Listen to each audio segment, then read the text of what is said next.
रामायण की पूरी कहानी जारी है। भाग 10 जिसने भाग 1, 2, 3, 4, 5, 6, 7, 8 और 9 नहीं देखी तो देख लो, धन्यवाद।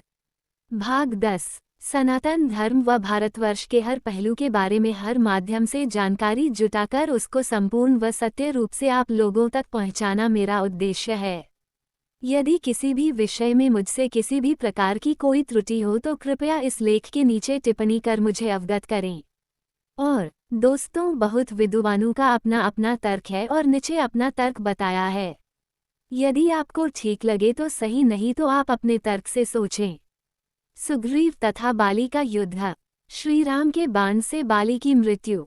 सुग्रीव से मित्रता के पश्चात श्रीराम उनकी और बाली के बल और पराक्रम के बारे में पूछते हैं कि आप दोनों के बीच ऐसा क्या हुआ था, वे दोनों एक दूसरे के शत्रु बन गए और बलि की शक्ति क्या है, उसका रहस्य क्या है।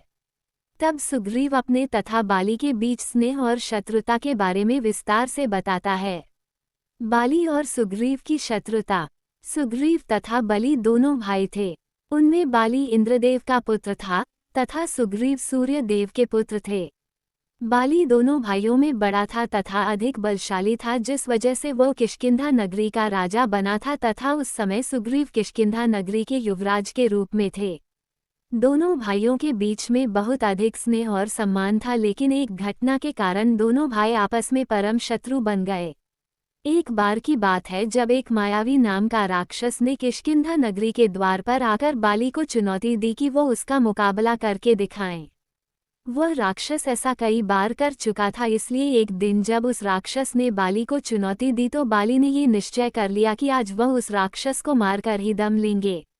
सुग्रीव और बाली दोनों साथ में राक्षस से लड़ने के लिए जाते हैं, जिसे देखकर वह राक्षस एक गुफा के अंदर छुप जाता है। बाली भी उस राक्षस के पीछे चला जाता है और अपने छोटे भाई सुग्रीव को उस गुफा के द्वार पर पहरे के लिए छोड़ जाता है। बाली सुग्रीव को कहकर जाता है कि जब तक मैं उस राक्षस का वध करके वापस नहीं आता तुम यही पहरा देना। सुग्रीव बाली का युद्ध। सुग्रीव 1 वर्ष तक उस गुफा के बाहर खड़ा रहा जिसमें बाली उस राक्षस को मारने के लिए गया था। एक दिन अचानक गुफा के अंदर से लहू की धार बहने लगती है। सुग्रीव ये समझता है कि राक्षस ने बाली को मार दिया है और यह रक्त उसके भाई बाली का है। यही सोचकर सुग्रीव ने एक बहुत बड़ा पत्थर सरकाकर उस गुफा के मुख पर फंसा दिया ताकि वह राक्षस भी बाहर ना निकल पाए और बाली की मृत्यु की खबर किष्किंधा जाकर सुनाई। राजा बाली की मृत्यु के बाद उसके छोटे भाई सुग्रीव को किष्किंधा का राजा बनाया गया।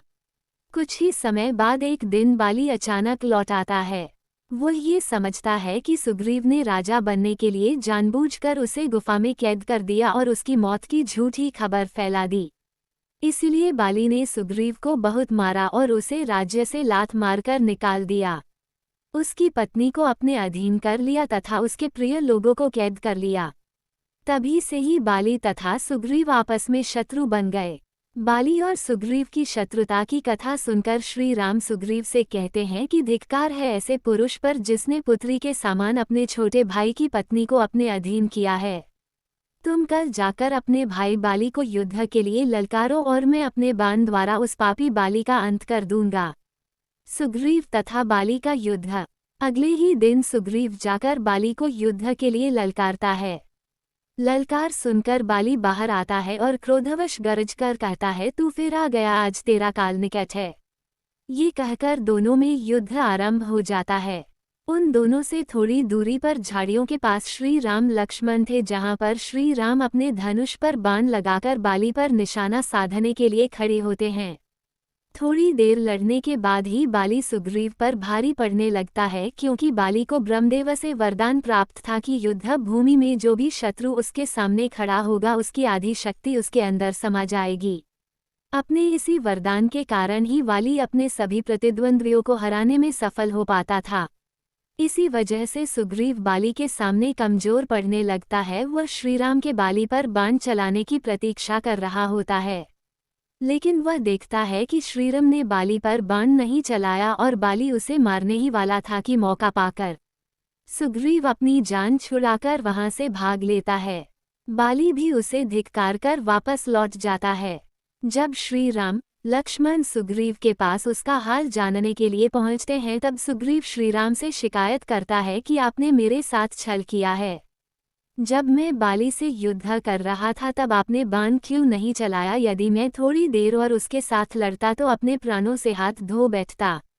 तब श्री राम सुग्रीव को समझाते हुए कहते हैं कि हे मित्र, आपकी शिकायत उचित है, लेकिन आप और बाली दोनों सगे भाई हैं, जिससे आप दोनों का रंग, रूप, वेशभूषा एक जैसी हैं। इसलिए मैं आप में और बाली में भेद नहीं कर पाया, और इसी भय के कारण कि कहीं मेरा बाण बाली के स्थान पर आपको ना लग जाए, तो मैंने बाण नहीं चलाया। इसलिए अब तुम दोबारा बाली को युद्ध के लिए ललकारो, लेकिन इस बार तुम ये फूलों की माला पहनकर जाओ ताकि हमें तुम्हारी पहचान हो सके। श्रीराम के द्वारा बाली का वध। कुछ ही समय बाद सुग्रीव बाली के दरबार पर जाकर उससे फिर से ललकारने लगता है। सुग्रीव की ललकार सुनकर वाली आग बबूला होकर निकलता है और बोलता है, आज तुझे मेरे हाथों से कोई नहीं बचा सकता।